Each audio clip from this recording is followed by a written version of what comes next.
আসসালামু আলাইকুম viewers, signal master DIY channel থেকে আপনাদেরকে স্বাগতম। আজকে আমার হাতে যে ডিভাইসটি দেখছেন, এটি 0 সেকেন্ড পালসের একটি মিনি ইউপিএস মডিউল।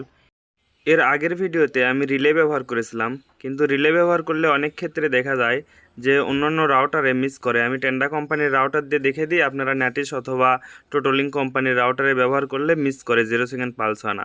কিন্তু এটাতে সব রাউটারেই 0 সেকেন্ড পালস হবে। এটা কিভাবে কাজ করে চলুন তাহলে দেখিয়ে দিই।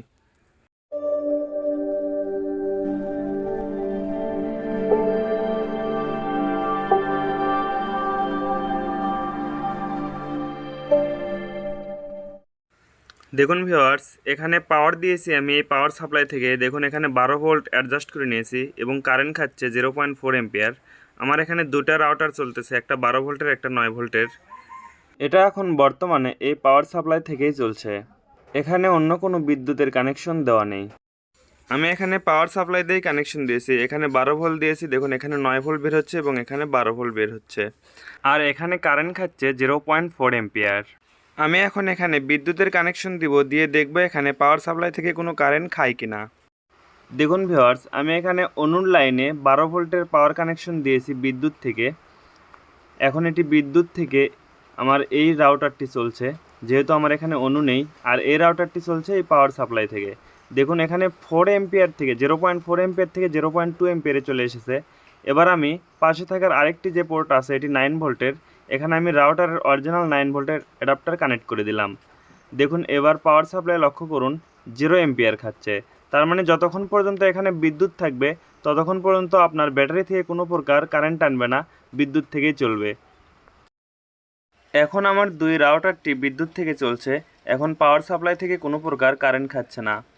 দেখুন ভিউয়ার্স, আমি পাওয়ার সাপ্লাইটা অফ করে দিব। রাউটার এবং পাওয়ার সাপ্লাই দুটার দিকে লক্ষ্য রাখুন। পাওয়ার সাপ্লাই আমি অফ করে দিলাম, তারপরে আমার রাউটার দুটাই সেমভাবে চলছে, কোনো প্রকার অফ ছাড়া। এখন বিদ্যুৎ থেকে চলছে। যতক্ষণ পর্যন্ত বিদ্যুতের কানেকশন থাকবে এই জিনিসটা চালু থাকবে, আপনার রাউটার এবং অনু দুটাই চালু থাকবে। যখনই বিদ্যুৎ চলে যাবে তখন অটোমেটিকলি ব্যাটারি থেকে চলবে। এটা বিদ্যুৎ থেকে চলার সময় কোনো ইন্ডিকেটার জ্বলছে না। আমি এখানে ইন্ডিকেটার এখনও লাগাইনি, পরবর্তীতে হয়তো ইন্ডিকেটার লাগাবো।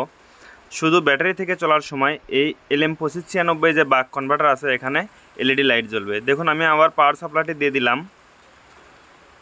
পাওয়ার সাপ্লাই দিয়ে দিয়েছি, এখানে যেমন তেমনই আছে, এখনও আমার বিদ্যুৎ থেকেই চলছে। আমি আবার বিদ্যুতের কানেকশনটি অফ করে দিই।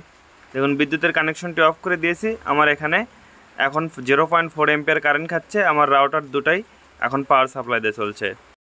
রিলের ঝামেলা এখানে আর পোহাতে হচ্ছে না। রিলে অনেক ক্ষেত্রে দেখা যায় 5 ভোল্টের রিলে পাওয়া যায় না, 12 ভোল্টের রিলে দিয়ে করলে আবার 0 সেকেন্ড পালস হয় না, অনেক ঝামেলা। এখানে কোনো রিলের প্রয়োজন হবে না। এই সার্কিটটির আরেকটি বৈশিষ্ট্য আছে, এটি আপনার 12 ভোল্টের ব্যাটারির চার্জ যদি কমে 9 ভোল্টেও আসে, সেই ক্ষেত্রেও আপনার রাউটার এবং অন্য কোনোটাই অফ হবে না। এখানে ভোল্টেজ ঠিক রাখার জন্য আমি একটি বুস্টার মডিউল ইউজ করেছি। এটার মডেল নাম্বার হচ্ছে XL6009। আর ভোল্টেজটি অ্যাডজাস্ট করার জন্য আমি একটি বাক কনভার্টার ইউজ করেছি, সেটার মডেল নাম্বার হচ্ছে LM2596S। দেখুন ভিউয়ার্স, এটির এক পার্শ্বে 9 ভোল্ট এবং এক পার্শ্বে 12 ভোল্ট বের হবে। আপনাদের ডিমান্ড অনুযায়ী এটার ভোল্টেজ কম বাড়া করে দেওয়া যাবে। প্রায় 1 মাস গবেষণা করার পরে এই সার্কিটটি আজকে বানিয়ে সফলতা পেলাম। তাই ভিডিওতে অবশ্যই একটি লাইক করবেন। আর আমার চ্যানেলে যারা এখনও সাবস্ক্রাইব করেনি তারা সাবস্ক্রাইব করে পাশে থাকার বেল আইকনটিতে ক্লিক করে নোটিফিকেশন অন করে দিন, এরকম নতুন নতুন ভিডিও আপনাদের ফোন স্ক্রিনে সবার আগে পাওয়ার জন্য। ভিডিওটি সম্পূর্ণ দেখার জন্য অসংখ্য ধন্যবাদ।